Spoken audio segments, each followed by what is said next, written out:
A romance about destiny, sacrifice, and love that transcends boundaries between man and wolf, written and narrated by the channel owner himself. Just for you. The cold was not a feeling, it was a presence. It was a physical weight pressing against the thin metal shell of the Jeep. A high-pitched scream that devoured all other sound. Mira, 28, jammed her boot against the accelerator. The engine beneath her sputtered, coughed a plume of black smoke into the white void, and died with a final, metallic sigh. Silence. It descended instantly, heavier and more terrifying than the blizzard. In the sudden quiet, Mira could hear the two things she dreaded most, the frantic, shallow gasps of her brother, Leo, and the scrape of her own fingernails against the frozen steering wheel. Mira Leo's voice was a thread, barely audible from the nest of blankets he was buried in. He was 10.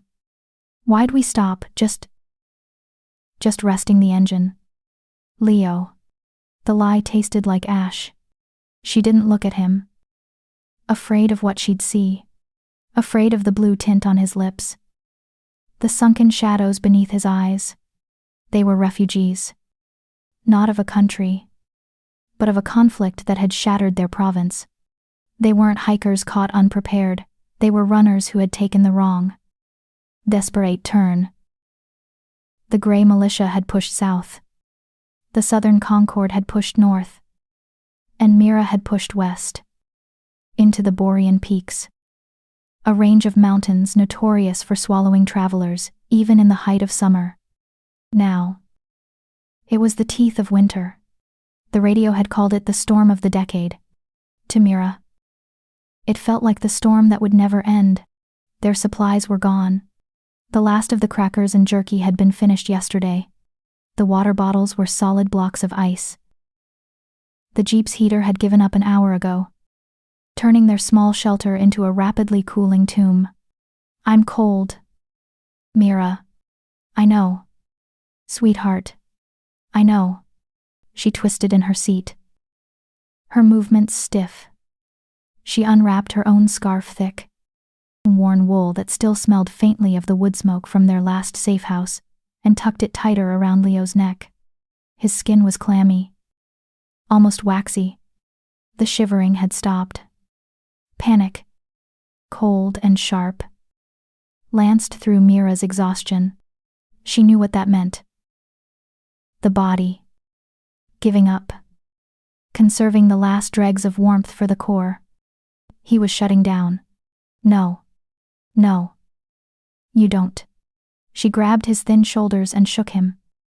Harder than she meant to. Leo, wake up. Talk to me. Tell me. Tell me about the coast. The place we're going. Leo's eyes fluttered. Ocean. He whispered. Warm.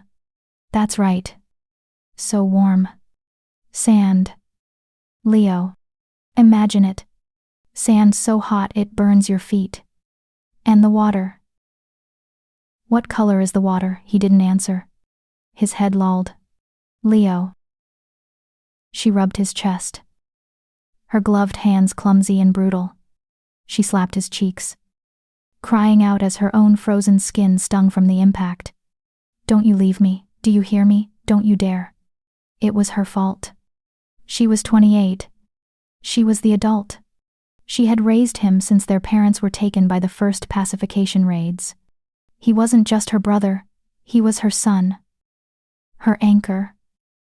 Her entire reason for running. And she had led him here to die. Outside, the world was no longer white.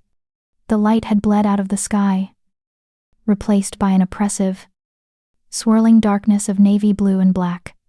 The snow wasn't falling anymore, it was attacking. Hurled horizontally by a wind that rocked the Jeep on its chassis. And then came the new sound. It started low. A mournful harmony that wove itself into the shriek of the wind. A howl. Then another. Closer. Mira froze. Her blood, already sluggish, turned to ice. She squinted through the windshield. Past the crystalline frost ferns that had claimed the glass. Eyes. Pairs of them. Yellow-green. Malicious. Floating in the dark. A pack. They had smelled the dying vehicle. The living warmth trapped inside. The first shadow detached itself from the blizzard. A wolf. Gaunt. Ribs showing even through its matted gray fur. It stalked forward. Head low. It lunged at the front tire. Its teeth snapping uselessly against the rubber. Another joined it. Then a third. They were circling. Testing. Waiting. The despair in Mira's chest fractured. Replaced by a primal, searing rage. They would not have him. Stay here. Leo, she commanded. Her voice a stranger's. Don't move. Don't open your eyes. She grabbed the tire iron from under her seat. The metal was so cold it burned her glove. She kicked the door open, tumbling out into the waist-deep snow. The wind stole her breath, punching her in the chest. Get back, she screamed, her voice ripped away by the gale. Get the hell back, the wolves paused. They were not large, just starved, but there were 6 of them. They fanned out, their attention shifting from the inert jeep to the new, screaming prey. Mira raised the tire iron, her arms shaking so badly she could barely hold it. Come on. Then come on. You bastards, she was going to die. She knew it. But she would die standing. And maybe the noise, the fight, would buy Leo a few more minutes. Maybe the storm would pass. Maybe a plow would come. Maybe. The pack leader, a scarred male with one missing ear, crept forward, its belly low to the snow. It was 10 feet away. 5. Mira closed her eyes, gathered the last of her strength, and prepared to swing. She was so focused on the enemy in front of her that she didn't hear the new sound behind her, the sound of something impossibly heavy landing on the jeep's roof. Thud.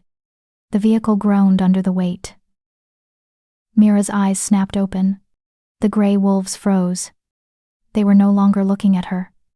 They were looking up. Their aggressive growls turned into high-pitched, terrified whimpers. A new figure dropped from the roof, landing between Mira and the pack. It landed softly, displacing almost no snow. A physical impossibility for its size. It was a wolf, but it was to the gray pack what a lion is to a house cat. It was enormous.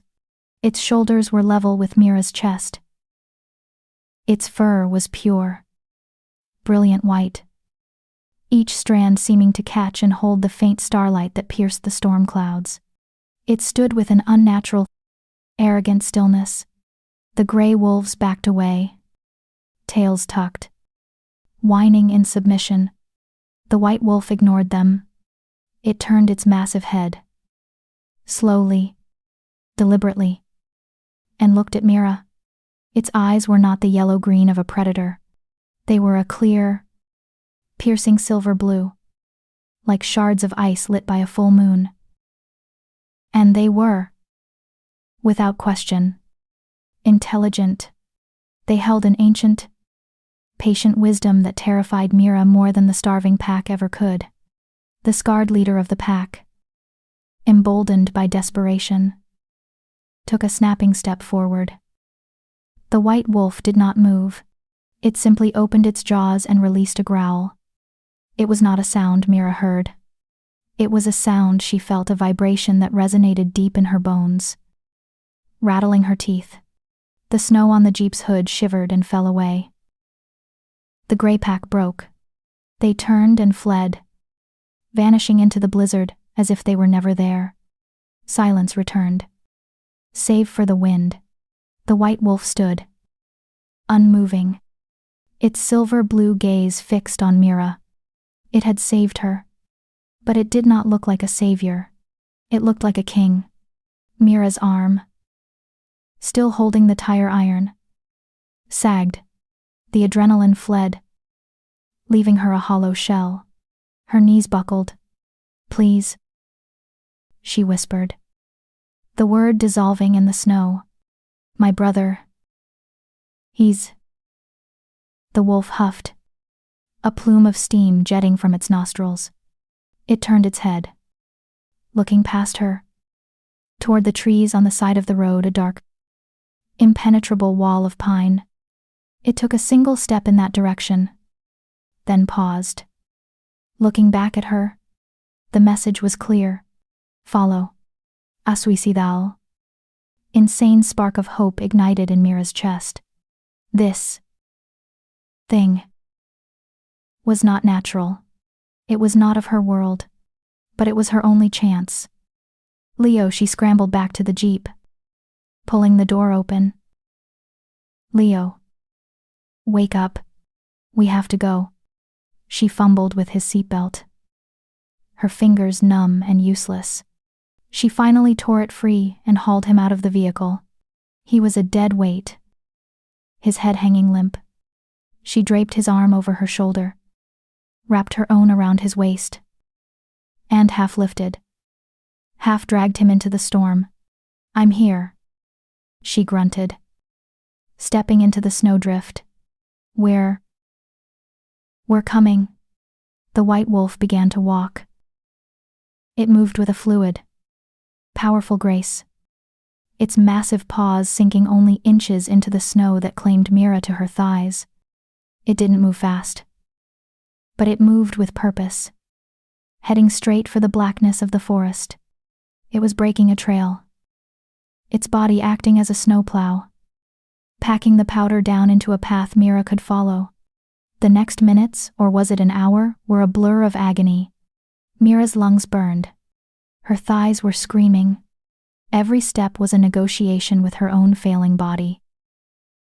The only things that kept her moving were the small, unconscious moans from Leo and the steady, white presence ahead of them. Every 100 feet, the wolf would stop and wait, its silver eyes watching her struggle. It never offered help, but it never abandoned them. It was a guide, a silent, terrifying, beautiful guide.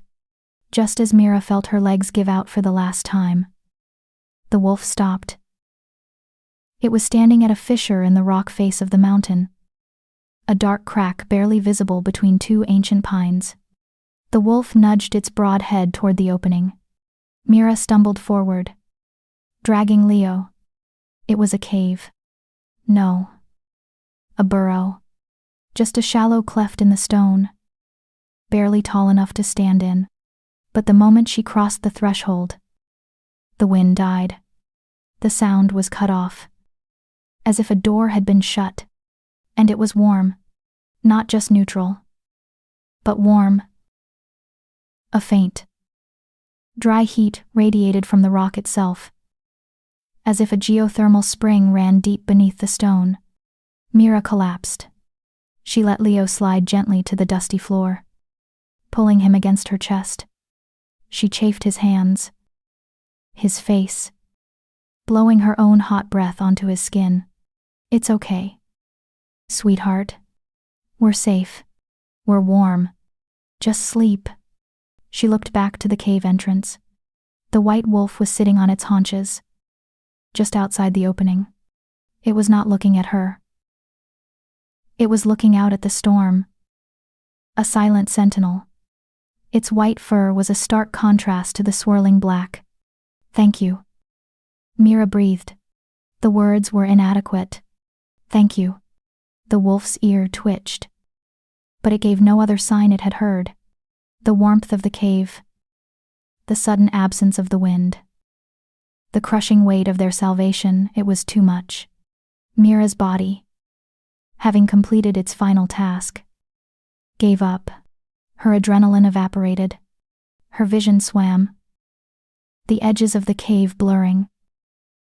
She slumped against the rock wall, her arms still locked around her brother. Her eyelids felt like lead. As her consciousness tunneled, The last thing she saw was the profile of the wolf at the cave mouth. The light from the snow outside seemed to bend around it, making its outline shimmer. For a heartbeat, the shape of its head changed. It looked less lupine, more human. She must have been hallucinating. Just before the darkness took her, she thought she heard a voice. It was not the wind, and it was not her own. It was a deep, human baritone, rough as gravel and ancient as the stone, and it spoke, clear as a bell in the sudden shelter. You called, and I came. Mira woke with a gasp, her body jerking upright. The sudden movement sent a spike of pain through every frozen muscle. Her first panicked thought was Leo. He was still beside her, breathing, not just breathing, but breathing deeply. The shallow, frantic gasps were gone, replaced by the slow, even rhythm of sleep. His cheeks, which had been a waxy, terrifying gray, now held a faint, healthy flush. He was warm. Mira pressed her hand to his forehead. Warm. Not feverish. Just alive. Relief washed over her, so potent it left her dizzy. Only then did she become aware of her surroundings. The cave was no longer a dark cleft in the rock. It was illuminated. A small, smokeless fire crackled merrily in a ring of stones, casting dancing, amber light across the walls. The geothermal warmth she had felt earlier was now amplified by the flames, turning the small space into a cozy, dry shelter. Their wet gloves, socks, and her scarf were laid out on a flat rock near the fire, steaming gently, and they were not alone. Across the fire, a man sat with his back against the opposite wall. Mira's breath hitched. She instinctively pulled Leo closer, her entire body tensing for a fight. He didn't move. He seemed to be watching the fire. His posture relaxed, though an air of profound stillness surrounded him. He was dressed in rough spun, simple clothing, dark trousers, and a tunic that looked like they were made of hide and wool. Archaic and out of place. His hair was white, not the gray of old age, but a stark, snow white, thick and untamed, falling to his shoulders. As if sensing her gaze, he turned his head. Mira's heart stopped. His eyes were not the brown or blue of a normal man. They were the color of the blizzard, of ice under starlight, of the moon on snow. They were a piercing, luminous silver blue, the eyes of the wolf. He is safe, the man said. His voice was the same one from her dream, that deep, gravelly baritone that vibrated in the stone. The cold has left him. He will wake soon. Mira's mind, trained in the logic of a world at war, struggled to reconcile the two realities. The monster that had saved them, the man sitting before her. They were one. It was impossible. It was the only explanation. Who? What are you? Her voice was a dry croak. The man inclined his head. He looked human in every respect, yet entirely other. He was handsome, but in a way that was unsettling, like a statue carved from mountain stone. His features were sharp, angular, and ancient. I am the one who answered, he said simply, as if that explained everything. My name is Rowan. Rowan. She tested the name. It felt old on her tongue. You. Last night. The wolves. They are gone. You are protected here. He gestured to the cave. The storm still rages. It will for many days. Mira suspicion. A reflex honed by years of survival, warred with an overwhelming exhaustion. This man, this being, had saved them. He had built a fire. He had dried their clothes.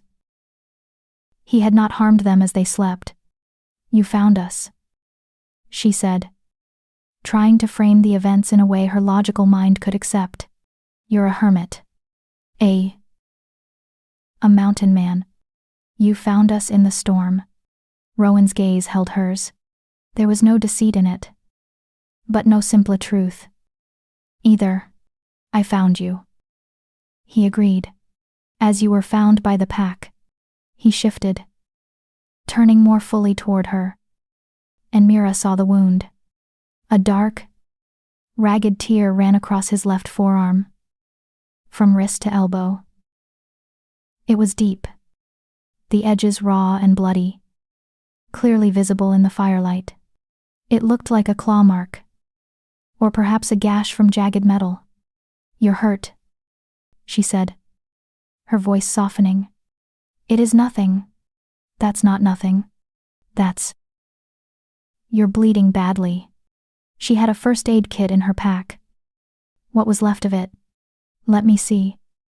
Before he could protest, Leo stirred. He mumbled, his eyes fluttering open. "Mira, I'm right here." "Sweetheart, I'm right here." Leo blinked, his gaze slowly focusing. He saw the fire, then the strange man sitting beside it. His eyes went wide, but not with fear. He looked with the simple, unfiltered curiosity of a child. "Who are you?" Leo asked, his voice sleepy. "I am Rowan," the man replied, his tone softening almost imperceptibly. Leo sat up, rubbing his eyes. He seemed to have no memory of the cold, of the jeep, of the terror. He simply saw a warm cave and a new person. He crawled a few feet closer to the fire, then winced, his small hands still stiff. He looked at Rowan, then at the man's bleeding arm. Children, Mira thought, have no boundaries. Before Mira could stop him, Leo reached out his small, chapped hand. He didn't touch the wound itself, but his fingers, driven by a simple, empathetic impulse, grazed the man's skin just above the gash. "That looks like it hurts," Leo whispered. Rowan went utterly still, his body locked, his silver blue eyes widening. He stared at the point of contact, where Leo's small fingers rested on his arm. And then, Mira saw it. It was not a trick of the firelight. The skin beneath Leo's fingers healed, the raw, red edges of the wound pulled together. The torn flesh knitted itself. The bleeding stopped. In the span of 3 heartbeats, the gaping gash vanished, shrinking until it was nothing more than a thin, white line, a scar. Mira snatched her brother back, her heart hammering against her ribs. "Leo, don't touch him." Leo looked confused. It was bleeding." Mira stared at the man, her mind screaming. Impossible. Magic. Hallucinations. Hypothermia. Rowan slowly flexed his newly healed arm, his expression unreadable. He looked from his arm to Leo, and then, finally, to Mira. The intensity of his gaze made her feel pinned to the wall. "You are a skeptic, Mira," he said. It wasn't a question. "You believe only what your hands can hold. You see war and militias, not the things that move beneath them." "How? How did you do that?" she demanded, her voice shaking. "What are you? I told you. I am the one who answered." He rose to his feet. He was tall, taller than she had realized, filling the small cave with his presence. The firelight caught something on his neck, at the hollow of his throat, a mark on his skin. It was pale, silver, and shaped perfectly like a crescent moon. As she stared, It seemed to pulse with a faint, cold light. "You were dying," he said, his voice dropping to that low, resonant rumble. "Your child." He was all but gone. "You stood in the heart of my domain and offered a prayer to the snow and the dark." He took a step toward her. She didn't flinch, but her hand gripped the cold tire iron she had dragged into the cave with them. Rowan stopped, his gaze falling to the weapon. A faint, sad smile touched his lips. "You asked to be saved," he murmured. The fire crackled, filling the silence. "I simply obeyed." For 2 days, they lived in a strange, suspended reality. The storm, as Rowan had predicted, raged without pause. The wind howled like a living beast outside the cave opening, a constant reminder of the death they had narrowly escaped. Inside, there was warmth and a bizarre domesticity. Rowan was a silent host. He would leave for hours, disappearing into the white maw of the storm, and return with food. Not deer or elk, but plump, white-feathered grouse that he seemed to pluck from the air. And strange, tuberous roots he dug from beneath the snow. He would roast them in the coals, and the smell was rich and sweet. Leo, with the incredible resilience of a child, recovered completely. He was fascinated by Rowan. He chattered at him endlessly, asking about the mountains, the snow, the wolves. Rowan would listen, his silver blue eyes fixed on the boy, and would answer in quiet, simple sentences. "Are you magic?" Leo asked him on the second day, his mouth full of roasted root. Mira, who was cleaning her compass, froze. Rowan considered the question. "Stoking the fire with a stick? I am old," he finally said. "Older than these mountains. Is that magic, I guess?" Leo said, satisfied. Mira was not satisfied. She was terrified. She watched him, her mind a battlefield between her rational, scientific-minded self and the woman who had seen a mortal wound heal in seconds. He was not a hermit. He was something else. And her gratitude was being rapidly replaced by a cold, sharp dread. He had saved them. Yes, but why in her world? Nothing was free. Every act of kindness from a soldier was a prelude to a demand. Every piece of bread from a stranger was a debt. This man, this creature, had performed a miracle. The price for that, she feared, would be astronomical. On the morning of the third day, she woke to silence. The wind had stopped. She scrambled to the mouth of the cave. The world was transformed. The sky was a brilliant, piercing blue.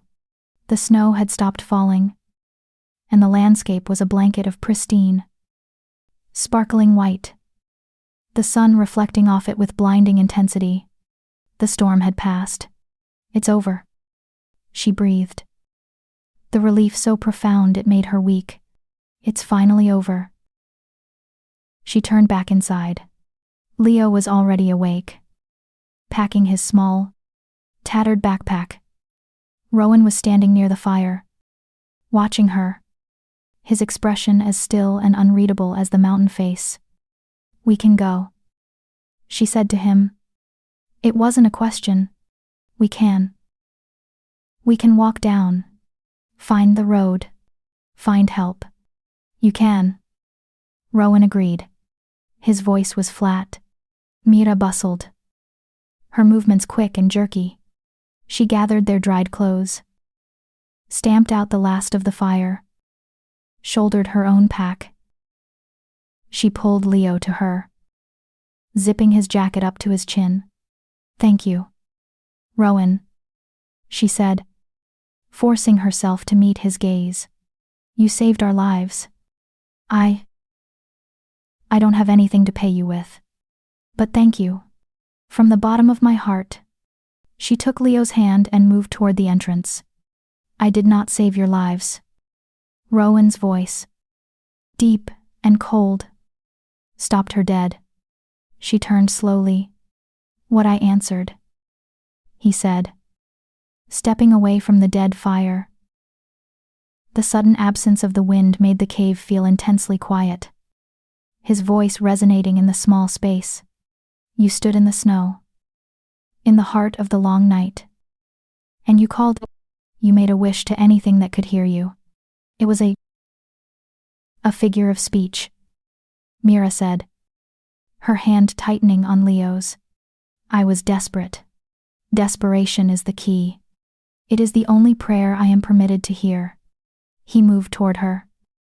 And for the first time, Mira felt a chill that had nothing to do with the snow.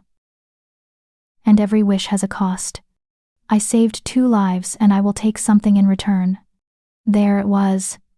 The demand. Mira's body tensed. We have nothing, she said, her voice hard. No food. No money. Nothing. I do not want your possessions. His silver blue eyes held hers. I am not a brigand, Mira. I am a consequence. Then what? What do you want? He was silent for a long moment, studying her. The faint crescent moon mark on his throat seemed to glow. A pulse of pale light. The price for life, he said, his voice dropping to a whisper, is life. Not in blood, but in memory. Mira stared at him. What are you talking about? That's nonsense. A riddle. It is no riddle. It is the bargain. You wished for survival. You have it. But to balance the scale, the life you lived before that wish must be forfeit. He raised a hand, palm out, as if in placation. The cost is this: for every day you are sheltered by my power. For every day you live when you should have died. A piece of your past will be taken. A single memory. Plucked clean. Until the woman who made the wish is gone. Replaced by one who does not remember why. A laugh, sharp and hysterical, burst from Mira's throat. You're insane. You're a madman. A hermit who's been alone too long. You can't take memories. It was absurd. Impossible. A fairy tale told to frighten children. She had been a biotech intern before the war. She knew the brain. She knew synapses and chemical recall. Memories weren't marbles you could just take. You think this is a joke, she said, her fear turning to anger. You scared off some wolves. You gave us a warm place to sleep. We're grateful. But we are leaving. Don't try to stop us. She grabbed Leo's hand and pushed past him. Out into the blinding, beautiful, silent snow. The air was cold, but clean. She took a deep breath, filling her lungs, purging the strange, close scent of the cave. Of him. Come on, sweetheart, she said to Leo. We'll follow the slope down. We'll find the road. She took 10 steps. 20. The snow was deep, but navigable. Leo was laughing, trying to catch snowflakes on his tongue. Mira, Leo asked. When's your birthday? You promised we'd get a cake when we got to the coast. A real one. With chocolate. Mira smiled. I did. Didn't I? Well, it's not for a while. Bug. It's in the summer. July. No. August. She stopped. Her smile froze. She tried to picture it. Her birthday. Her mother. Alive. Baking a cake. The smell of vanilla. The date. She knew it was in the summer. She knew it was warm. But the specific day, the name of the month. It wasn't fuzzy. It wasn't hard to recall. It was gone. It was a blank space in her mind. A perfectly cut hole. She tried to think of it. And her mind simply skipped the track. Like a needle on a flawed record. A cold, sick dread, far worse than the blizzard, filled her stomach. She slowly, very slowly, turned around. Rowan was standing at the mouth of the cave. Watching them, he had not moved. He didn't look triumphant. He didn't look malicious. He looked profoundly, deeply sad. It's July, she whispered, trying to force the word. July 19th. The numbers meant nothing. They were just sounds. No. She stumbled back, pulling Leo with her. No. That's not possible. I'm just tired. I'm confused. Hypothermia. Rowan just looked at her, his silver blue eyes reflecting the snow. You saved 2 lives, he said, his voice carrying across the silent snow. The bargain began the moment you slept in my warmth. The first debt is paid. The second will be due tomorrow. Mira stared at him, her heart hammering. The world of logic, of science, of militias and survival, cracked and fell away, revealing something ancient and terrible beneath. This was real. She couldn't speak. She felt hollowed out. Rowan's gaze softened, a flicker of an emotion she couldn't name passing over his face. He looked away from her, up at the brilliant blue sky, a pained expression on his face. I wish I could forget too, he whispered, so quietly she almost didn't hear it. To forget, for even a day. That, I think, would be a gift. She tried to leave. The next morning, after a night of hollow, sleepless terror, she tried again. The blue sky held. The air was still. She packed their things, grabbed Leo's hand, and walked out of the cave without a word to Rowan. She did not just walk. She marched, propelled by a furious denial. She would not be a prisoner to a myth. The pristine beauty of the snow was a lie. It was a soft, bottomless trap. The trail the wolf had broken for them had been erased by the wind. She sank to her waist. Every step was a battle. A desperate. Lung-searing heave. After an hour, she had gone maybe 200 yards. Leo, small and light, fared better. But he was still a child. Mira, I'm tired. It's too deep. We keep going. She pushed on. But the mountain itself seemed to be against her. The slope was steeper than it looked. A cornice of snow, built up by the storm, collapsed above them. It wasn't an avalanche. Just a heavy, suffocating slide. It buried her to her chest. She clawed her way out, screaming for Leo. He was fine. Just terrified. Dusted in white.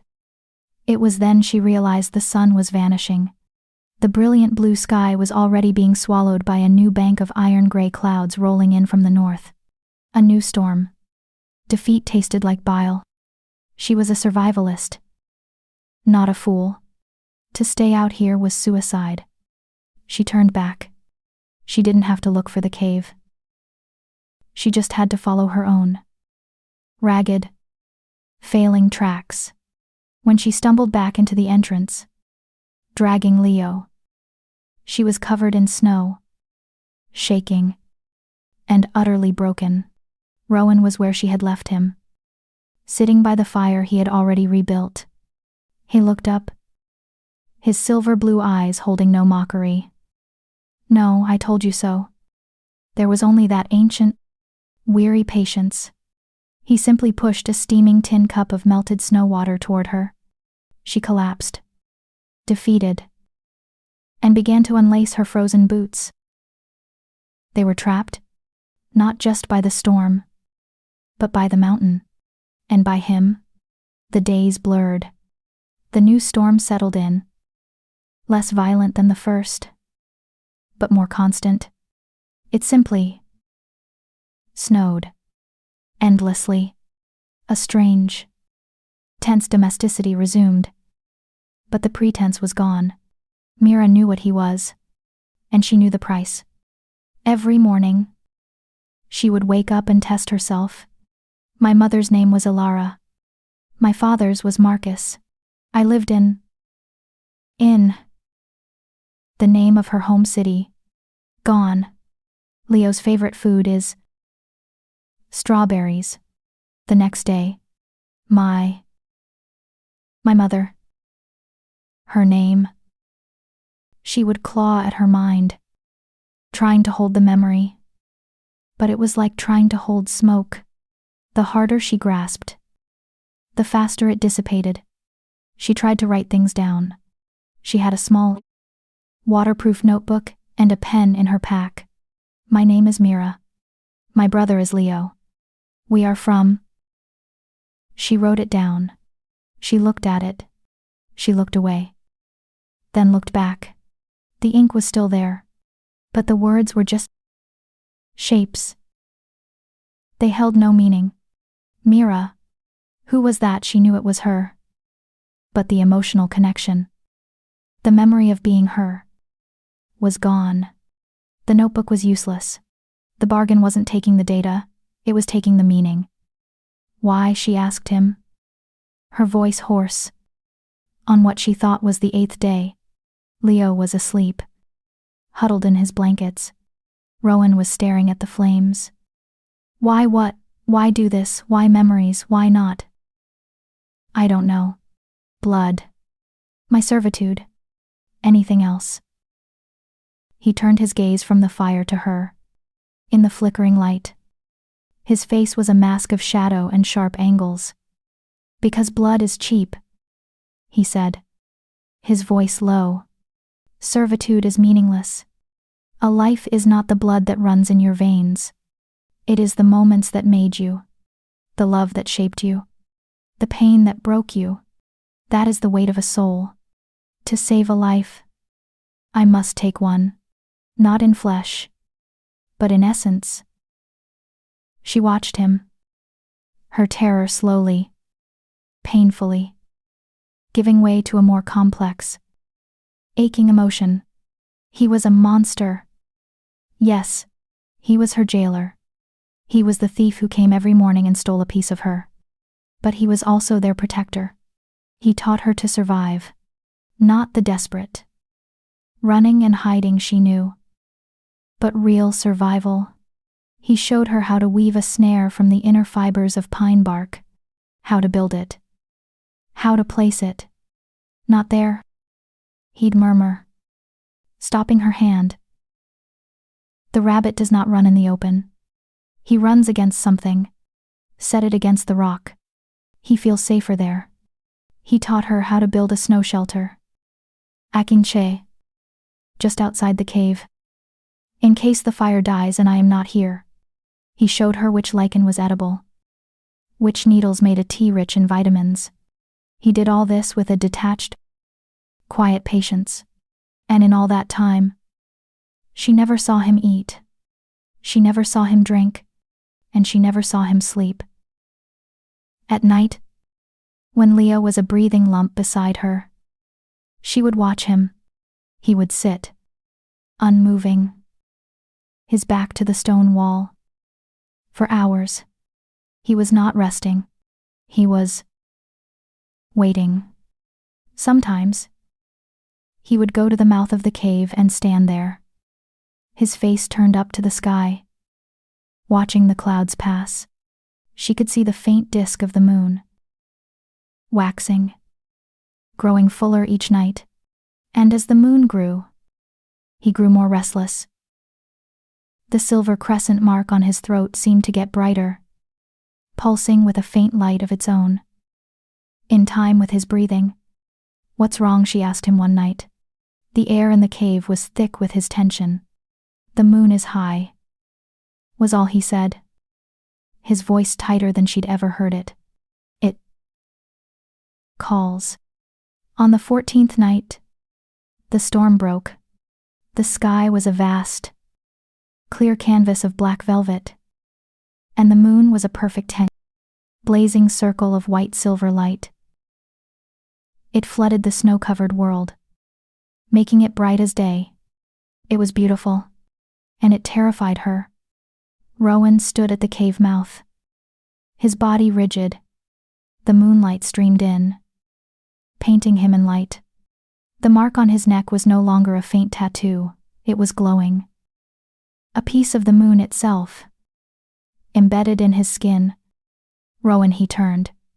His silver blue eyes were no longer calm. They were wild. They were the eyes of the wolf. "Stay in the cave, Mira," he commanded, his voice a low growl. "You and the boy. Do not follow me. No matter what you hear."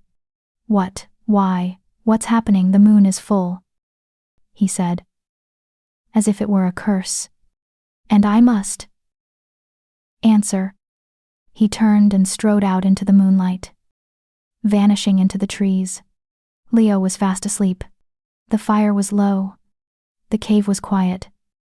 Mira's heart was hammering. "Do not follow me." It was a command. It was a warning. But the woman who had lived in a war zone, the woman who had faced down a pack of wolves, was not built for passive obedience.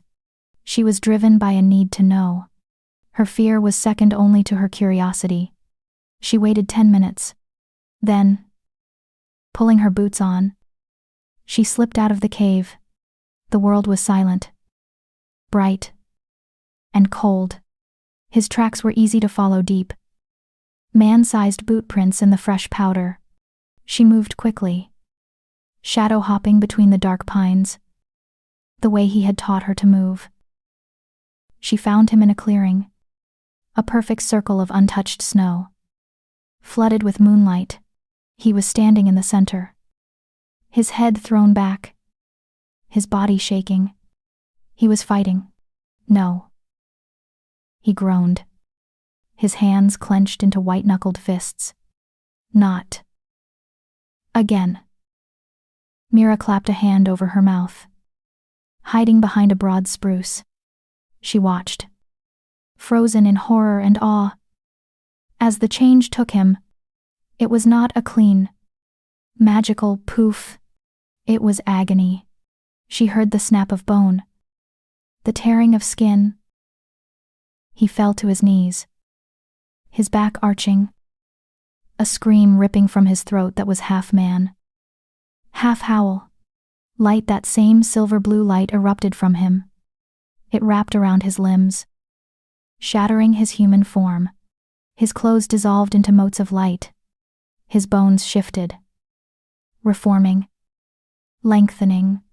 White fur sprouted, covering him, and his face elongated into a muzzle, where the man had been. The great white wolf now stood. It was larger than she remembered.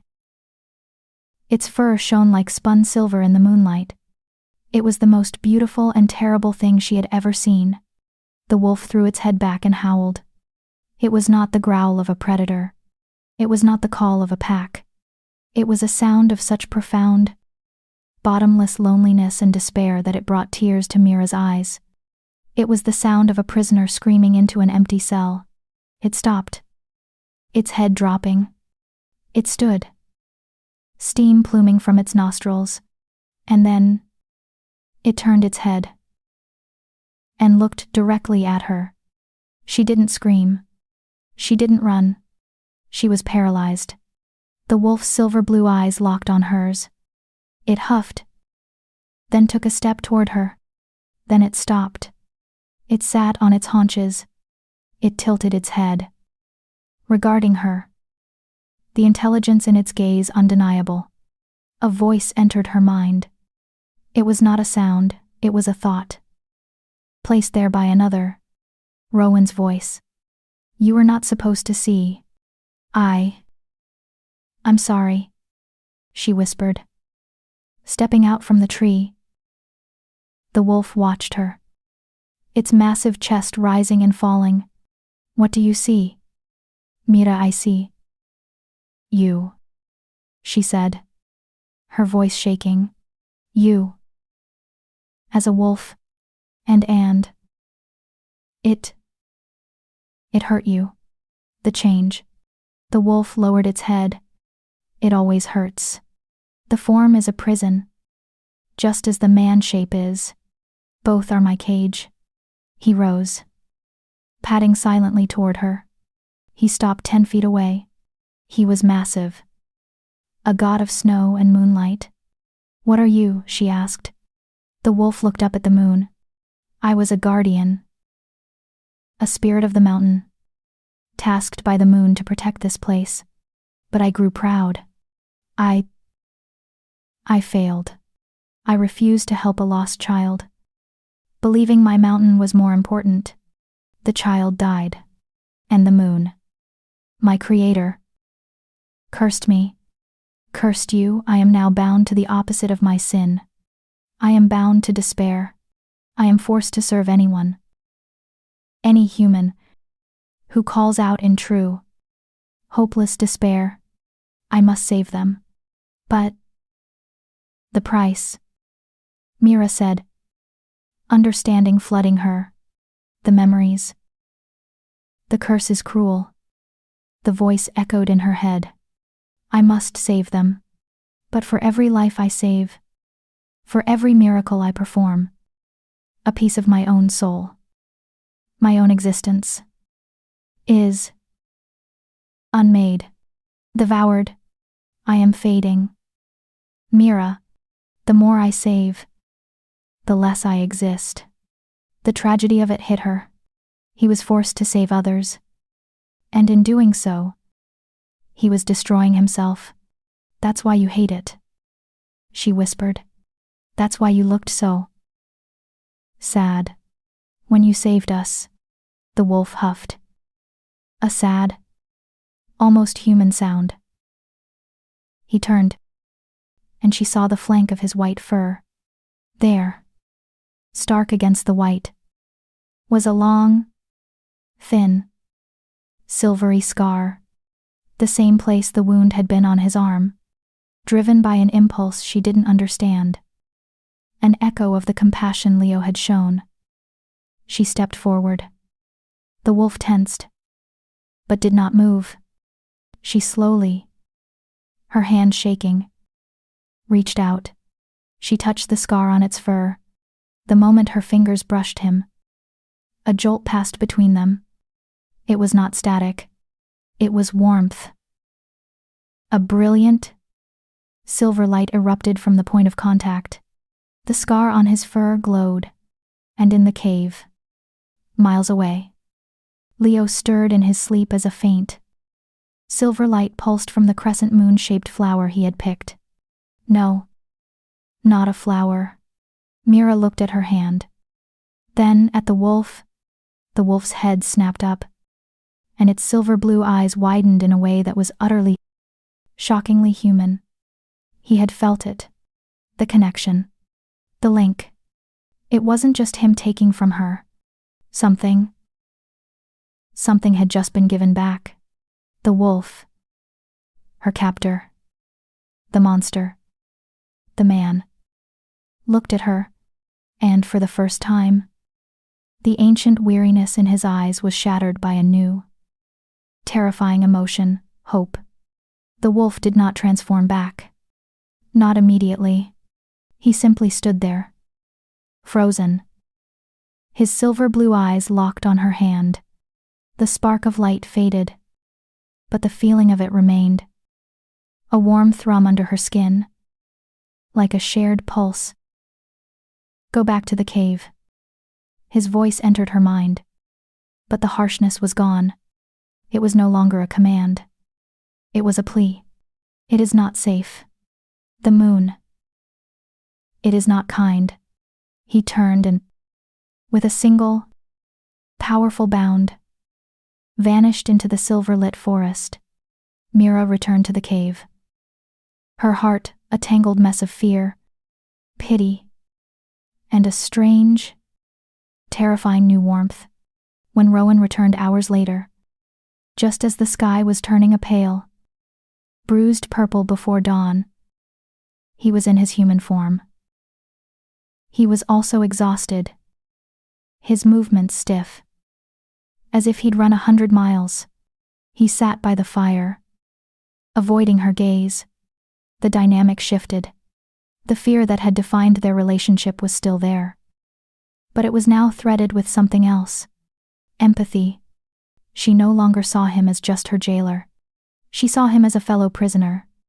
You felt it, didn't you? She asked quietly. After Leo had woken and was playing by the cave mouth, carving a stick with Rowan's hunting knife. Rowan looked up from cleaning a snare. Felt what, in the clearing? When I touched you. It wasn't just you taking something. I gave something. He stopped his work. He stared at his own hands. His long, pale fingers. You are different, he said, his voice barely a whisper. In all the centuries, all the ones who called, they are just vessels of despair. They take, and I pay the price. But you have a spark, the same light as the boy.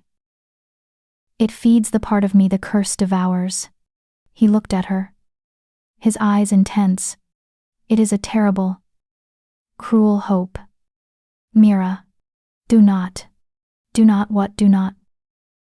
feel pity for me. Do not try to save me. There is no saving this. There is only the debt. But I am saving you. Aren't I? She insisted. A wild idea taking root. Every memory I lose. You said it destroys you. But what if my memories, my spark, is keeping you whole? It only delays the inevitable, he said, his voice flat and cold. The wall back up. It only makes the fall hurt more. But the wall was cracked. In the days that followed, they talked. She told him about the war, about the world beyond his mountain. He listened, his ancient face a mask of sorrow. Humans. You build such beautiful, fragile things, he murmured. And you are so eager to break them. He, in turn, told her of the mountain, of the world before men, when the moon was the only queen and the stars were her court. He spoke of the balance, and how his pride had broken it. She was losing her past. She could no longer remember her father's face. The street she grew up on was a blank. The name of her first love, gone. As if he had never existed. But as her past faded, her present became intensely, painfully sharp. Every moment in the cave, every lesson in survival, every quiet conversation with this impossible, tragic man, was etched into her. She was falling for him. She was falling for the monster who was eating her soul. And she was terrified. One evening, as she was helping him prepare a grouse for their meal, she brushed her hand against his. The spark was there again. A tiny, pleasant jolt. She pulled back, but not before he saw the look in her eyes. He stood up, his face hardening into a mask of sudden fear. Mira, he said, his voice urgent. There is one thing you must never, ever do. What? The bargain is in motion. The debt is being paid. Day by day. Memory by memory. It is a slow, cold river. But there is a way to make it a flood. A way to end it. End it. How do not ever say the words, he said, his voice ragged. Do not thank me. Not for your life. Not for his. To speak your gratitude is to accept the bargain. To sign the contract. The price will be paid in full. In one single moment. What would happen? He stepped closer, his silver blue eyes blazing. You would lose everything. Every memory you have. Up to the very second you said the words. Your brother. Your name. The war. Me. You would be a blank. Empty shell. And the bargain would be complete. I would be forced to leave you here. I would have my payment. You would be free, she whispered. The implications dawning. His face contorted in pain. No. I would be whole. And you would be gone. Do you understand me? Mira, do not ever thank me. The unspoken words hung in the air. If you do, I will lose you. She nodded, her throat tight. I understand. The unspoken promise was made. She would never thank him. She would never complete the bargain. They would stay here. In this strange, cold, warm limbo. Forever. The balance held for 3 more weeks. The snows began. Finally. To reconcile? A sign of a late, reluctant spring. Water dripped from the cave mouth. Patches of brown earth appeared on the sun-facing slopes. And with the thaw came the sickness. It wasn't a cold. Leo woke up one morning, complaining of a sore throat. By noon, he was hot. By nightfall, he was burning. It's the roots, Mira said, her voice rising in panic. The ones we ate yesterday, they were bad. No, Rowan said, his hand over Leo's forehead. His hand was cold as stone. But Leo didn't flinch. Leaning into the touch. It is not the roots. It is a fever of the thaw. It comes with the melting snow. From the old, sick earth. The weak. They do not survive it. Mira's blood ran cold. You can fix him. Like you did. With your arm. You can heal him. That was a touch, Rowan said, his face grim. A mending of flesh. This is a sickness of the blood. It is. A different magic. A deeper one. But you can. She insisted. You can save him, Mira. He looked at her. His eyes full of an agony she had only seen when he changed. You do not know what you ask. For 2 days. She tried to fight it herself. She used the last of her meager first aid kit's aspirin. She kept him cool with snow melt, forcing water between his cracked, dry lips. It didn't work. Leo became delirious. He didn't know her. He cried out for their mother, a memory Mira no longer had. He called for his father. His breathing became shallow. A frantic, wet rattle that sounded terrifyingly familiar. It was the Jeep. It was the end. All over again. On the 3rd night, Mira knew she had lost. Leo had stopped shivering. He was still. His body limp. His skin gray and slick with sweat. She turned to Rowan, who sat by the fire, his fists clenched, watching. A silent, helpless guardian. The dam of her control broke. She fell to her knees in front of him, grabbing the front of his tunic. You have to.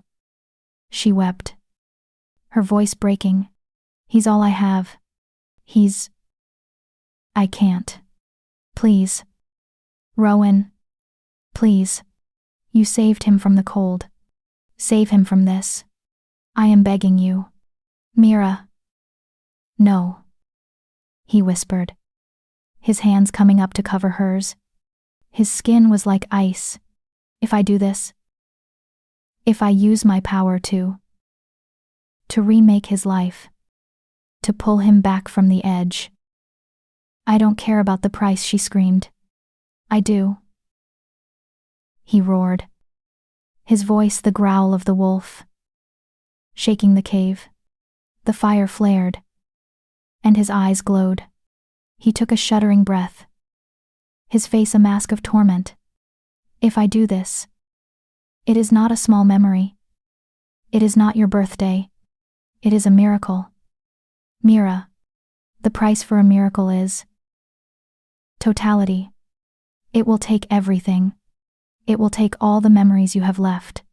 His voice cracked. It will.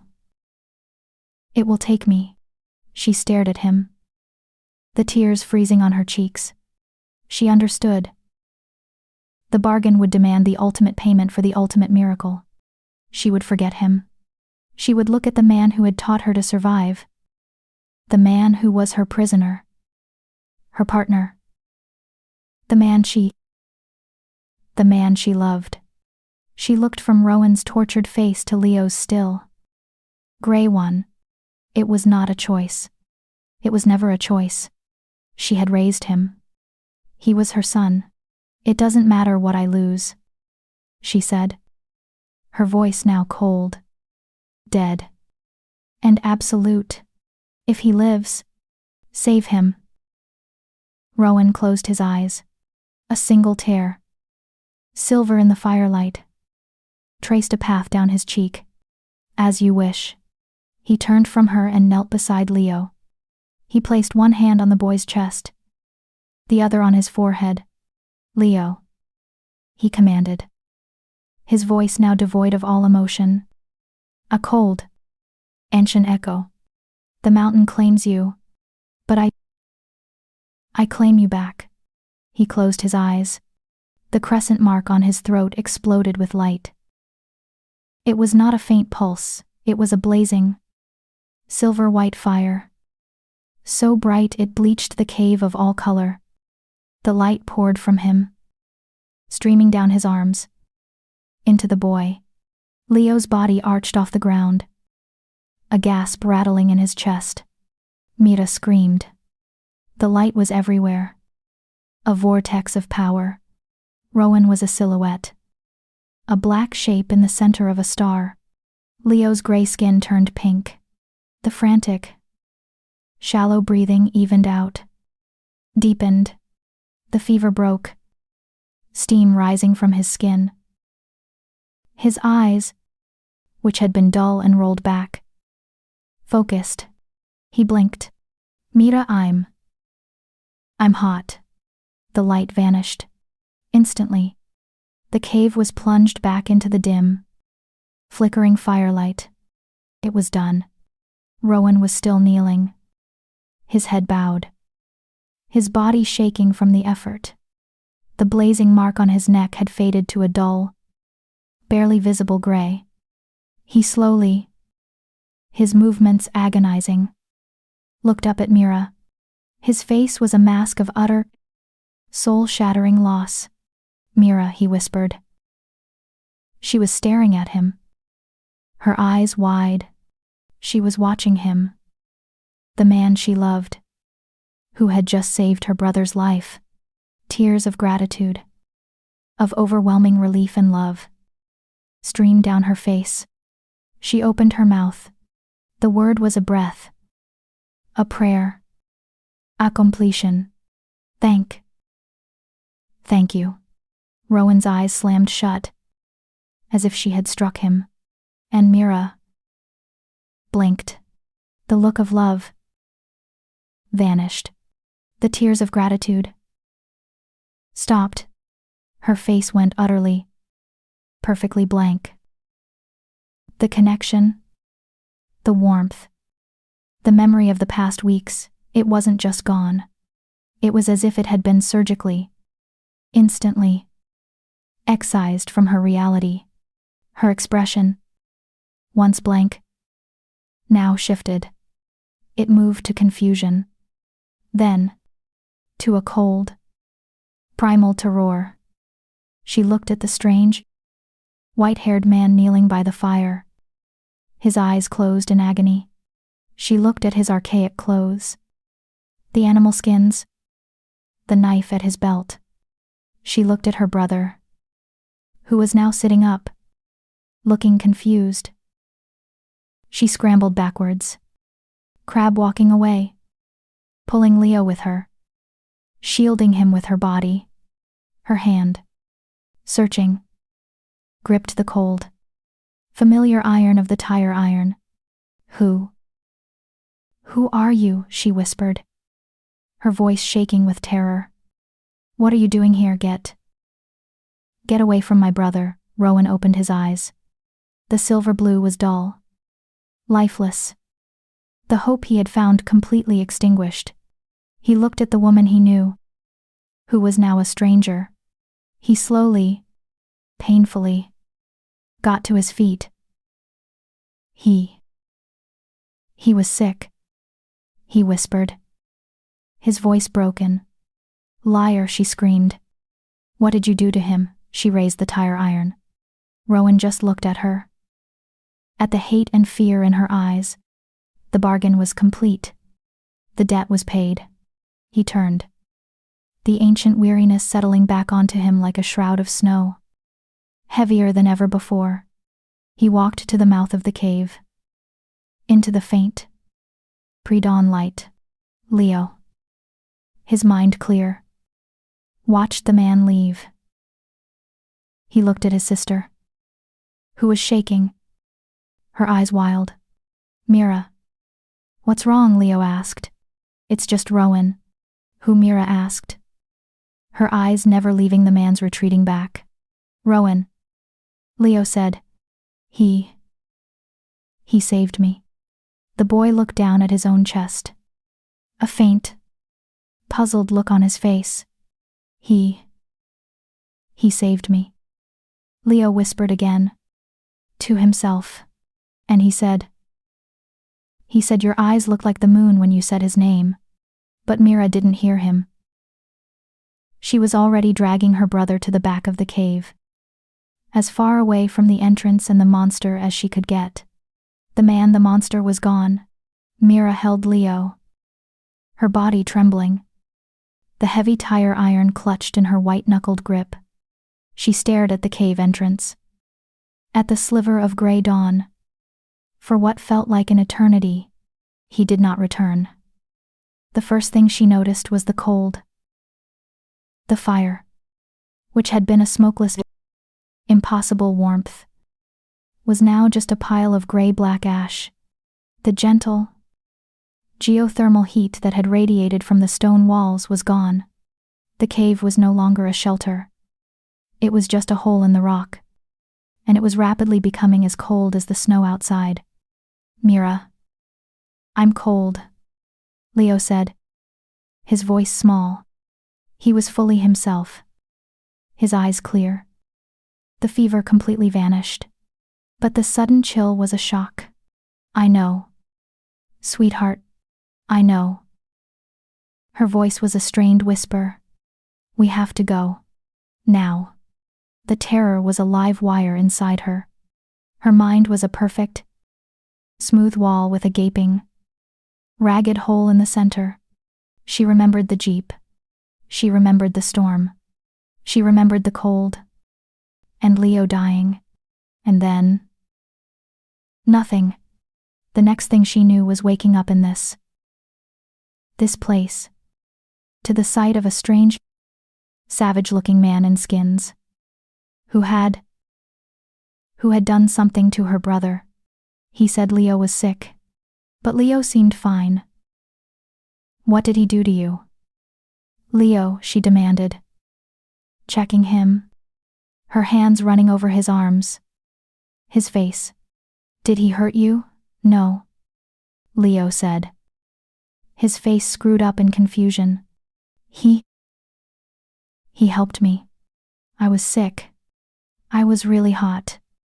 And he made me better. He was warm. No. He was bright. He was bright, the man's words echoed. Liar, that's not possible. Leo. It was a fever dream. We must have been captured. He must have drugged us. It was the only rational explanation. She was a woman of science, of cause and effect. Men in skins did not heal with light. They were brigands. Madmen. Who was he?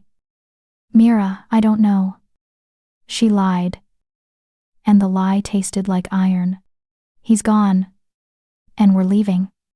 She stuffed their damp, half-frozen clothes into their packs. The roasted meat and roots were gone. The cave was stripped bare of any sign of their long tenancy. It was as if the past weeks had been scrubbed from reality, just as they had been scrubbed from her mind. She grabbed Leo's hand and plunged out of the cave, into the muddy, half-frozen slush of the thaw. The mountain was different. The air was still cold. But the sun was bright. The snow was patchy, revealing the dark, wet earth beneath. The world was no longer an endless, white prison. It was just a mountain. A hard, cold, unforgiving mountain. But a normal one. The magic was gone. They stumbled, slid, and clawed their way down the slope. It was a brutal, exhausting trek. Her body ached with a deep, bone-weary fatigue she couldn't explain.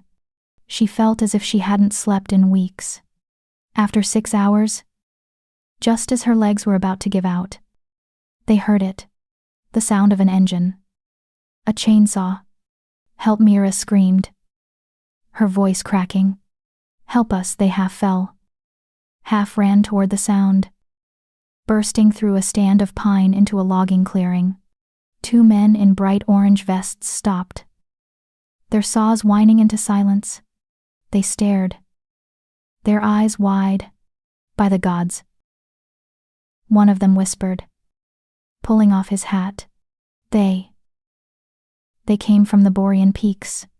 Alive. They were taken to the village. It was a small, rugged place called White Pine, nestled in the mountain's shadow. A place of loggers and trappers. The 2 survivors were the talk of the town. They had survived the great storm, the one that had lasted, according to the villagers, almost 5 weeks. 5 weeks. Mira stared at the calendar in the small clinic. 5 weeks. She had a black hole in her head that was 5 weeks wide. How did you survive? Miss the town elder. A woman named Alara, a name that, for some reason, made Mira's chest ache, asked her. We found a cave, Mira said, her voice hollow. She was wrapped in a thick wool blanket. A mug of hot tea, sweet tea in her hands. Leo, pronounced perfectly healthy by the town's medic, was already asleep in a real bed. A cave up on the peak. Alara shook her head. There's nothing up there but fissures and ice, and no cave is warm. You had a miracle. Child. There was a man, Mira forced herself to say. A hermit, with white hair. Alara's friendly face hardened. She looked at the other villagers, who exchanged uneasy glances. So, the old man of the peak is real, the medic muttered, crossing himself. Who? Mira asked. A legend, Alara said, her voice low. A ghost story we tell our children. A spirit of the storm. They say he takes people. That those who are lost in the blizzard belong to him. No one who sees him ever comes back. Mira's blood ran cold. They were right. He was a monster. A kidnapper. He didn't hurt us, she said, though she didn't believe it. He let us go. Alara looked at her, her eyes sharp. Did he Now, or did you escape? No matter. You're safe. The mountain let you go. You are blessed. Blessed. Mira looked at her hands. She felt empty. Meanwhile, high on the mountain, the spirit faded. Rowan, in his wolf form, stood in the clearing where she had first touched him. The thaw did not affect him. The mud did not cling to his white fur. He was a being of cold, of moonlight. The bargain was complete. He had received his payment. Her memories, they were inside him.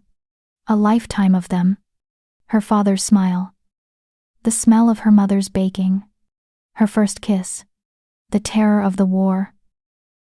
And, most powerfully, the 5 weeks they had spent together. He felt her love for him. He felt her sacrifice. He felt her gratitude. It had filled him. The parts of his soul that had been devoured by centuries of service were restored. He was, for the first time in millennia, whole. But the curse was a snake. It had a final venomous bite. He was whole. But the bargain was complete. The caller had paid the debt in full. And in doing so, had severed the tie. She no longer remembered him. She no longer needed him. And a spirit that is not needed, a guardian that is not remembered, has no anchor to the world. He looked down at his paws. They were becoming transparent. The snow-dusted rock was visible through his white fur.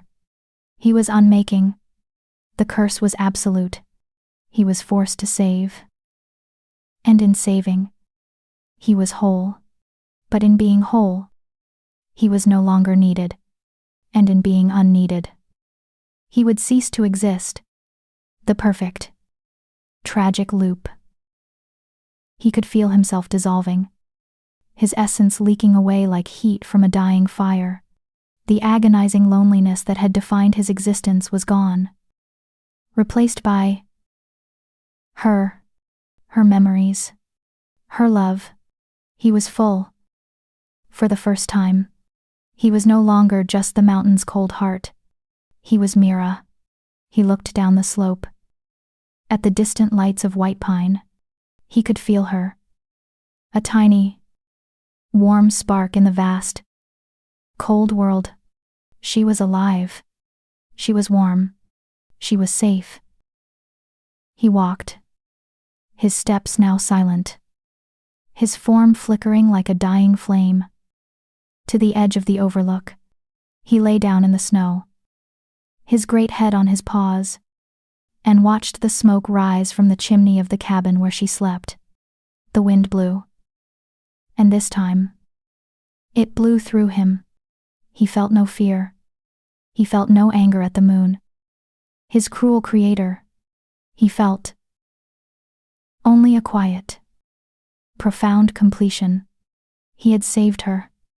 He had saved the boy. He had, in the end, been a guardian after all.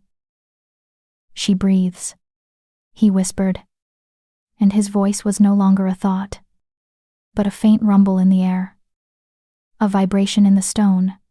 That's enough. The last of the sliver moon sank below the horizon, and the clearing was plunged into darkness. When the sun rose, the snow on the overlook was pristine, unmarked. The white wolf was gone. Spring came to White Pine. The world turned from white and gray to a sudden, violent green. Mira and Leo stayed.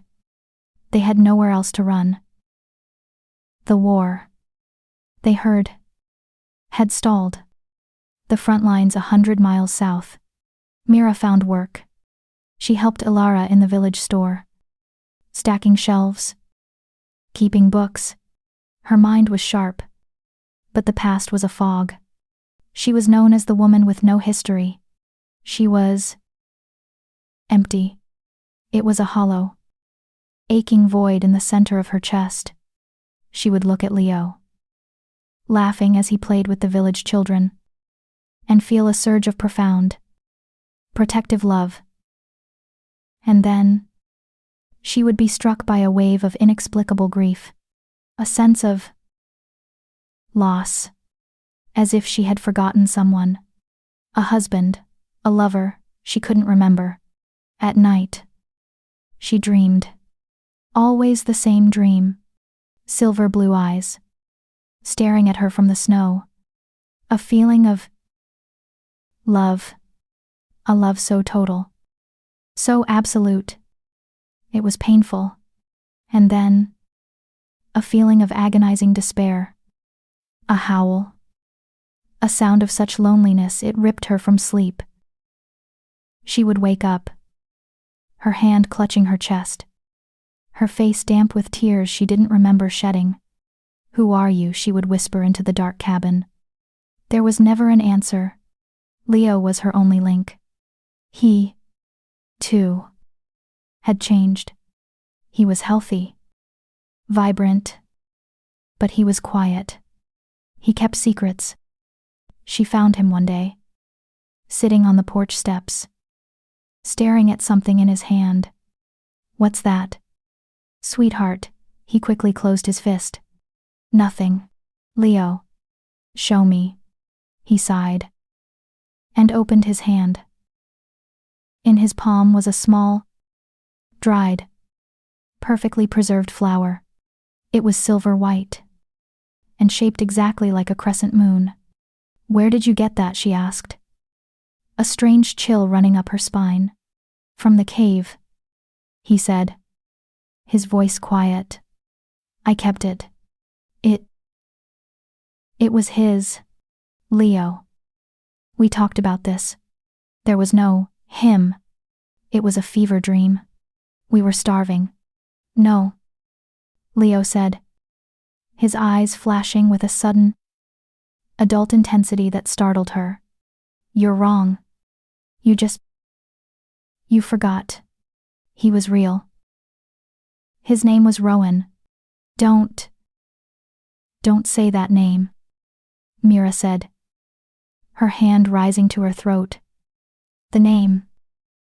It hurt. It felt like a wound. He healed me." Leo insisted, his voice rising. "You begged him to, and he looked so sad." "That's enough." "Leo," Mira snapped, her voice sharper than she intended. Leo flinched, his eyes filling with tears. He closed his fist around the flower and ran, leaving her alone on the porch, shaking.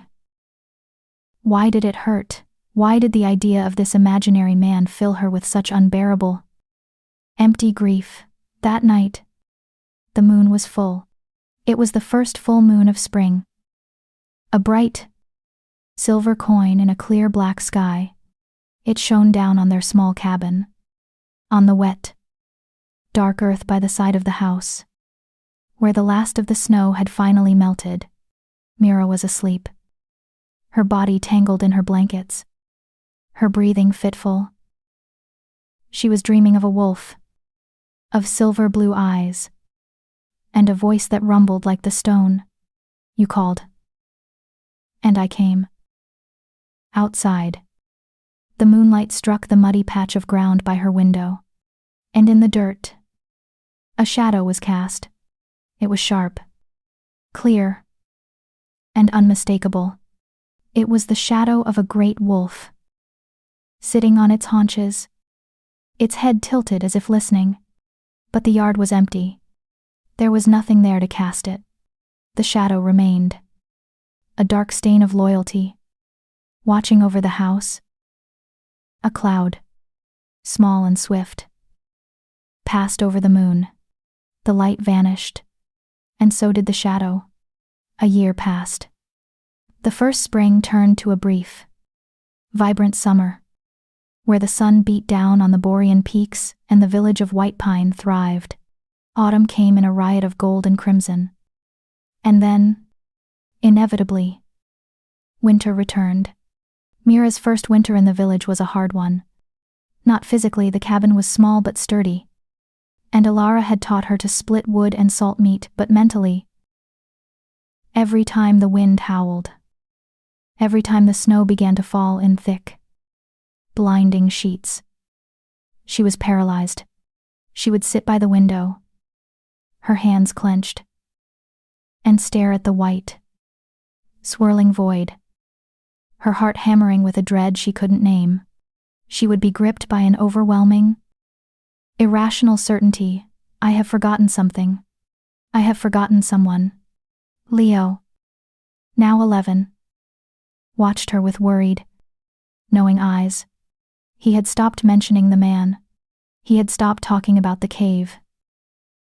He simply kept his dried, crescent-shaped flower in a small wooden box under his bed. He had become the keeper of the memory she had lost. Mira, in turn, had become a fixture in the village. The woman from the snow. She was respected. Her skills as a bookkeeper and a former biotech intern, she remembered that part of her life. The part before the war.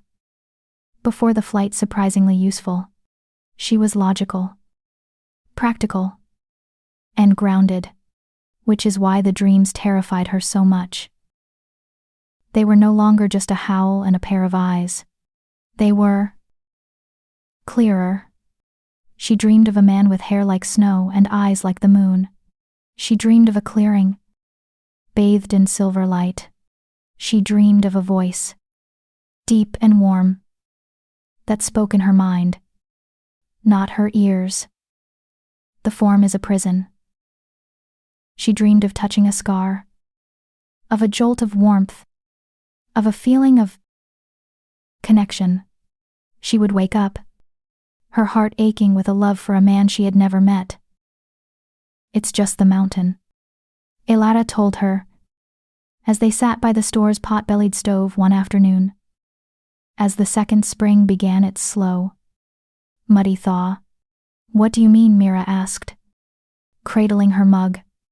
Elara stoked the fire. This mountain, it holds on to things. Ghosts, memories, the great storm. The one you and the boy survived, it wasn't the first. They happen every few decades. And every time, someone is lost. And every time, the legends start again. The old man of the peak, Mira said, her voice flat. No, Elara said, surprising her. That's what the men, the loggers, call him. The old stories, the ones my grandmother told me. They call him something else. What? The white wolf, Elara whispered. Not a man, not a ghost, but a guardian, a spirit of the mountain who, they say, rescues those who are pure of heart. They say he was cursed by the moon to appear as a wolf, but that in his heart, he waits. Waits for what Mira's hand was shaking, to be remembered, to be called home. Mira's mug slipped, splashing hot tea on her hand. She barely felt it. You called. And I came. The words. From a dream. From somewhere. Echoed in her head. So clear, she gasped. Mira, child, are you all right, Elara? Where? Mira asked, her voice tight. Where do the legends say he saves people? Elara looked at her, her old eyes sharp. You're the one who survived. Child, you tell me. But her gaze flickered, just for a second, toward the window, up toward the highest, snowiest ridge. They say there's a clearing, a place the trees don't grow. The loggers call it Wolf's Overlook. It's just a story. Mira. A place to avoid. Mira didn't avoid it. That evening, she found herself walking. She didn't tell Leo where she was going. She just walked. She left the village, following the old logging trail that snaked up the mountain. Her feet, it seemed, knew the way. Her rational mind was screaming, "This is insane. It's a legend. A ghost story. You're grieving a man you invented in a fever dream." But her heart was being pulled, as if by an invisible string. The thaw was new, and the higher she climbed, the more snow she encountered. But the path was clear, as if it had been waiting for her. She walked for over an hour, her lungs burning, her body moving with a memory her mind didn't have. She came to a place where the trees simply stopped. It was a clearing, a perfect circle, overlooking the valley, the village, a tiny cluster of lights far below. The sun was setting, painting the snow-capped peaks in hues of orange and violet. The first stars were appearing. The clearing was empty. It was just snow. Wet, melting spring snow. Mira stood, her chest aching. She felt stupid.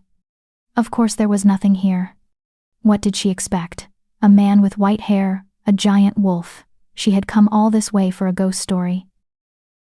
"I'm losing my mind," she whispered. She was empty. She was a shell. The man in her dreams, the love she felt, it was a phantom, a symptom of the hole in her head. She fell to her knees, the cold, wet snow seeping through her trousers, tears of frustration, of loneliness, of that same inexplicable grief. Finally came. She wept, not for her lost past, but for the lost present, for the 5 weeks she couldn't account for. "Who were you?" she cried out to the empty clearing. Why does it hurt so much?" Her tears fell onto the snow, and where the first tear landed, the snow sizzled. It melted, not in a slow, gentle way, but instantly, as if her tear was acid. It melted, and the snow around it melted, revealing a patch of dark, wet earth. Mira stopped crying, her breath catching. She stared at the patch of earth, and from it, something was pushing its way up. It was not a root. It was not a weed. It was a flower, a pale, silver-white bud, tightly furled. She watched, her heart hammering against her ribs, as the bud unfurled, petal by petal. In the twilight, it opened, revealing a perfect 5-petaled bloom. It was shaped like the moon. She breathed. She reached out a trembling finger. It was the same flower, the same impossible, silver-white flower that Leo kept in his box, the one he said he had given him. It's real," she whispered. "It's all real. The man, the cave, the wolf, the bargain, the love." She hadn't invented him. He was real. And she had. "I forgot you," she whispered, her voice breaking. "Oh, God, I forgot you." She touched the flower, the moment her skin grazed the petal. It shone, a faint, cold, silver-blue light pulsed from its center, like a tiny, beating heart. It was the same color as the eyes in her dreams. She knelt in the snow, clutching the glowing flower, and wept. And as she wept, the new, crescent moon rose above the peak, its faint light joining the glow of the flower in her hand. A wind, warm and gentle, a wind that had no place on this icy peak, swirled around the clearing. It whispered through the pines, and in the sound, She heard it. A voice. His voice. Deep. And full of a profound, impossible relief. You remembered. The voice was not in her head. It was in the air. It was in the mountain. It was in the light. That's enough. To bring me back. The silver light from the flower pulsed. Once. Twice. And then went dark. The petals closing. But the connection was made. The anchor was set. Mira looked up. Her face streaked with tears. Her eyes no longer empty, but filled with a sudden, blazing, terrifying hope. She was no longer the woman with no history. She was the woman who had come back to find it. Hope was a dangerous, fragile thing. A single, silver-white flower in a world of snow. Mira ran back to the village. The closed bud clutched in her hand. The logic that had governed her new life was shattered, replaced by a certainty that was primal and absolute. He was real. He was fading. And she had to find him. She burst into the cabin, startling Leo, who was doing his lessons by the fire. "Mira, what's wrong? You're soaked." She didn't answer. She went to his bed, pulled out the small wooden box, and opened it. There, lying on a bed of dried moss, was Leo's flower. It was identical to the one in her hand. You knew," she whispered. Turning to him, "You knew he was real." Leo nodded, his expression solemn. "I tried to tell you. You wouldn't listen." The memories," she said, her head spinning. I gave them to him. That was the price. For you, for your fever." The hole in her mind was still a hole. But now it had a shape. It was the shape of a man. Of a cave. Of 5 weeks of love and terror. I have to. What could she do? You remembered. "That's enough to bring me back." "The moon," she said, looking out the window. The thin, silver crescent was rising. "It's the moon. He's tied to the moon." The next month was a torment. Mira lived a half-life. She worked in the store. She cooked for Leo. She smiled at Alara. But her soul was on the mountain. She was waiting. She watched the moon. Every night. She watched it. That silver sliver. Wax. It grew from a fingernail clipping to a bright, glowing half, then a 3/4 disc. With every night that it grew, the dreams became more intense. The memories, his memories of her memories, were bleeding back. She remembered. The cold, the growl, the silver blue eyes. She remembered his voice. "I am the one who answered." She remembered the feel of his skin, the agony of his transformation. She remembered the agonizing choice. "It will take me." She remembered the love. She remembered saying thank you, and she remembered the absolute, cold terror in his eyes as her own went blank. The grief was no longer a hollow ache. It was a physical, tearing wound. She had not only forgotten him, she had erased him. And he, in turn, had vanished. Believing his sacrifice was complete. "He's still here," she told Leo. Her hands clenched. "I can feel him. He's just unbound. He's a shadow." She remembered the wolf shadow outside her window. "He's fading." "Leo, I think I'm the only one who can call him back. How I called him once in despair. For myself," she whispered. "I have to call him again. But not for me." On the night of the full moon, 1 year and 1 month since she had walked out of the cave, She went back. A new storm had come. It was not the blizzard of the year before, but a thick, wet, heavy spring snow. The villagers warned her to stay inside. It's a squall, Ilara told her. Her eyes worried. It'll pass by morning. Don't go out. The mountain is restless. On nights like these, I have to. Mira said. She kissed a sleeping Leo on the forehead. I have to go to the overlook. Child. No, that's madness. You'll die. The wind on that ridge will cut you in two. I won't die. Mira said. A strange, fierce calm settling over her.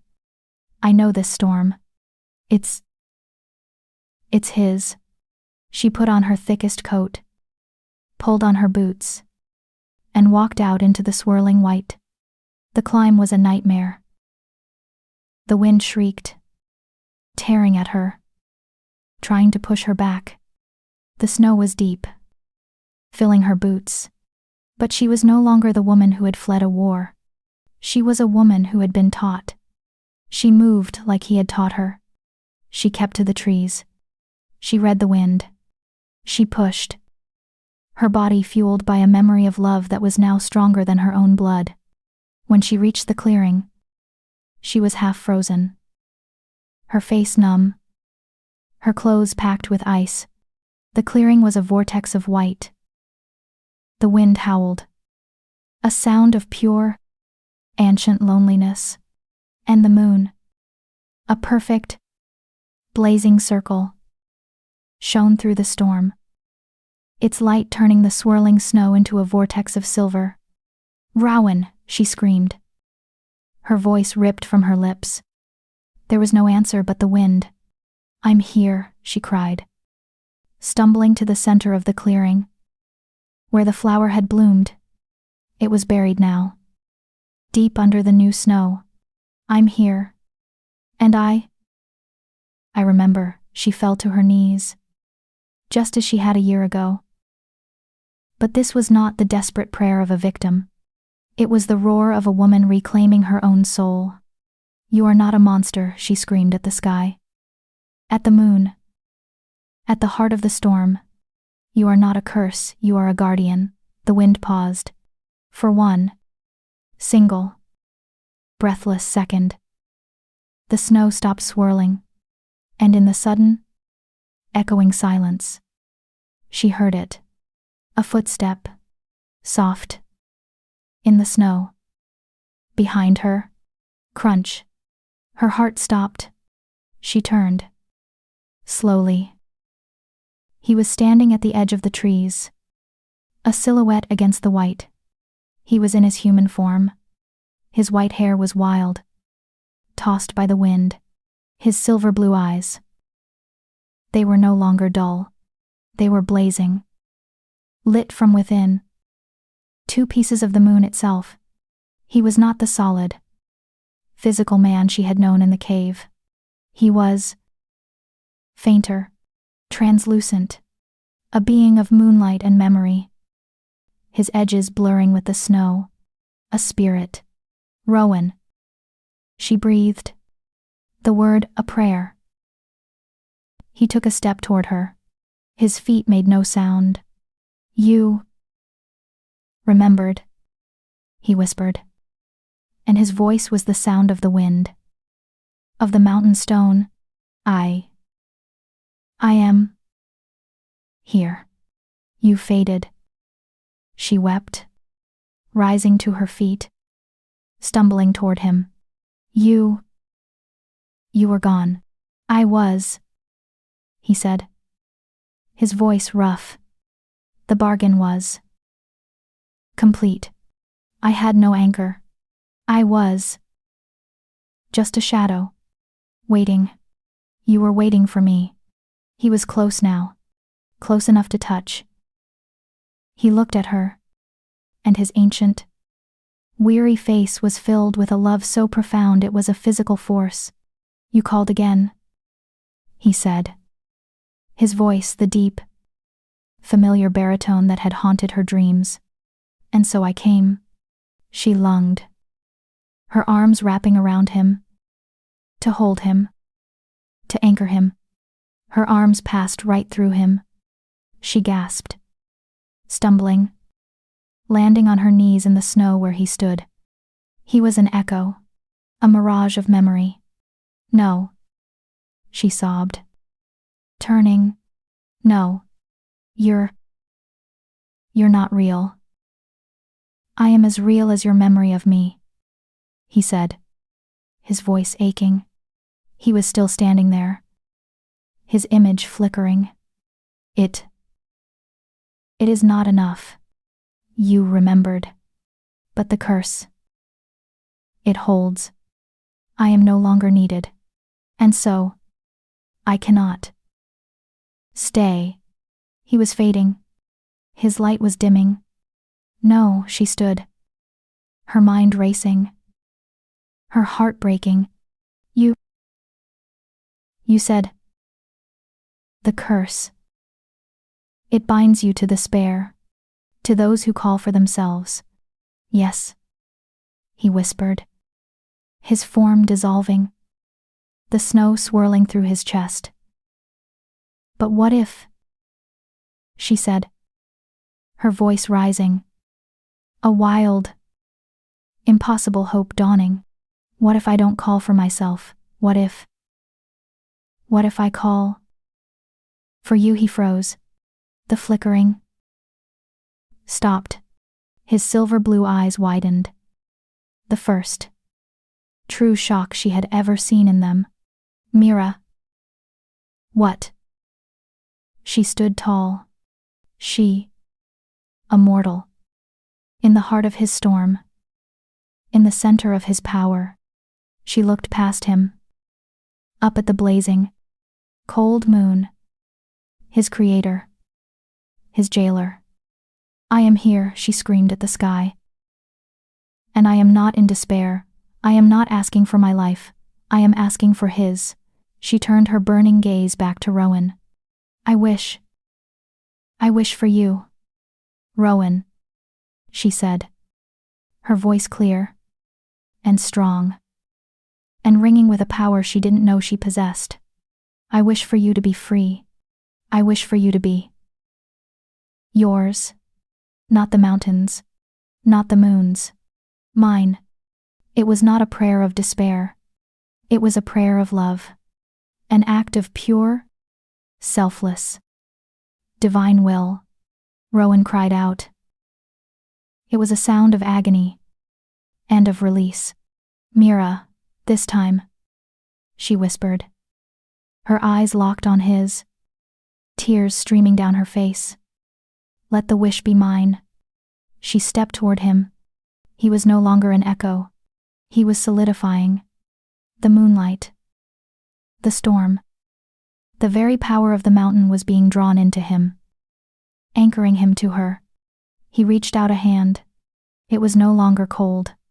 It was warm, solid, flesh. His fingers, trembling, brushed her cheek, and this time, when she leaned in, he was there. He kissed her. It was not a man's kiss. It was the kiss of the storm, and the stone, and 1,000 years of loneliness, and a love that had rewritten fate. The moment their lips met, the world vanished. A light, not silver blue, but pure, blinding gold, erupted from them. It was not the cold light of the moon. It was the warm light of a soul. It blasted outward, a shock wave of pure life. It hit the trees, vaporizing the snow from their branches. It lit the clearing, melting the drifts in an instant. The wind, his howling loneliness, died, replaced by a profound, humming silence. The curse, the ancient, cruel magic, shattered. The loop was broken. A wish had been made, not of despair, but of love. not for self-preservation, but for another. It was a magic the moon, in her cold, objective pride, had never anticipated. The light faded. Slowly, gently, Mira was still standing. Her eyes closed, her heart hammering. She was afraid to open them. She was afraid he would be gone. That it was all a dream. Mira, his voice, not in her head, not in the wind, just a man's voice, deep, warm, and real. She opened her eyes. He was standing before her, solid and real. His white hair was just hair. His clothes were still the rough-spun tunics of the mountain, but they were solid, real.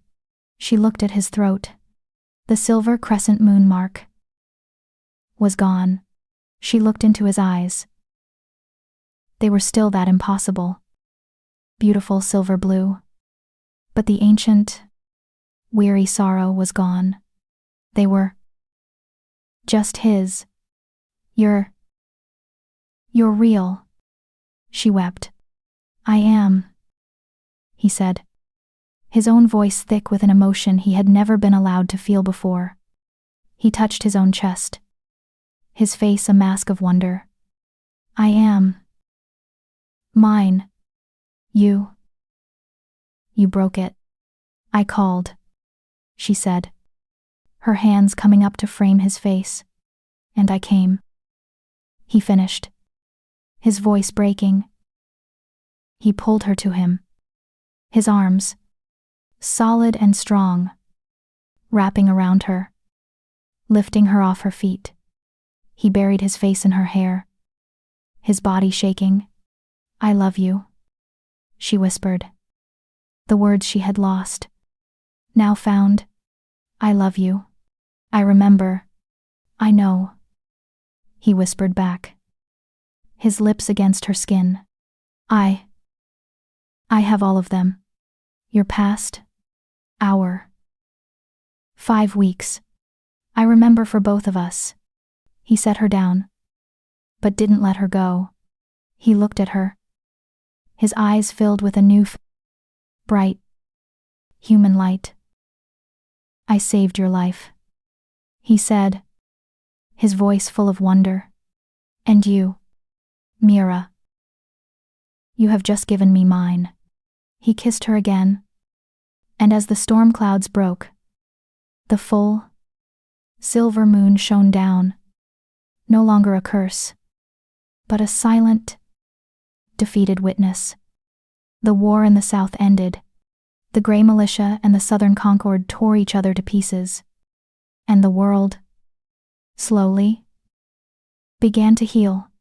White Pine Village remained, a quiet, stubborn knot of life at the foot of the Borean peaks, and in a small cabin, built by hand at the very edge of the logging trails, where the forest began, a new life started. Leo, now a young man of $20, became a mountain guide. He knew the peaks better than any man alive, save one. He was known for his quiet confidence, his silver blue eyes, and his uncanny ability to find anyone lost in the snow. He never married, but was uncle to a half-dozen children. He always wore a single, dried, crescent-shaped flower on a leather thong around his neck. In the village, the legends changed. The old man of the peak was forgotten. The white wolf was no longer a story of a cursed guardian. Now, the mothers told their children a different tale. They said that if you were lost in the snow, in the heart of a blizzard, you should not despair. You should, instead, make a wish. And if you were very, very quiet, you might hear, carried on the wind, 2 sounds. The first would be the mournful, protective howl of a great white wolf, and the second would be the deep, warm laughter of a man, Years later, on the first night of winter, the first snow began to fall. In the small cabin on the edge of the forest, a fire crackled. Mira, her dark hair now streaked with gray, sat at a small wooden desk. She was writing in a worn, leather-bound journal. A shadow fell over the page. She looked up and smiled. He stood behind her, his own hair still the color of snow, his silver blue eyes as bright as they had been the day the curse broke. He placed his hands on her shoulders, his touch solid and warm. He was, to all the world, a man, but to her, he would always be the storm. He kissed the top of her head, then went to stoke the fire. Mira looked back down at the page. She dipped her pen in the ink, and, as the wind began to howl outside, she wrote, "He saved us once. For a price. I loved him once. For free. In a world where fate is written in moonlight." She proves that the human heart can change fate, because sometimes, love is not given, it is chosen. If you believe that love can defeat fate, leave a comment below and follow the channel. To listen to other romantic stories written by the channel,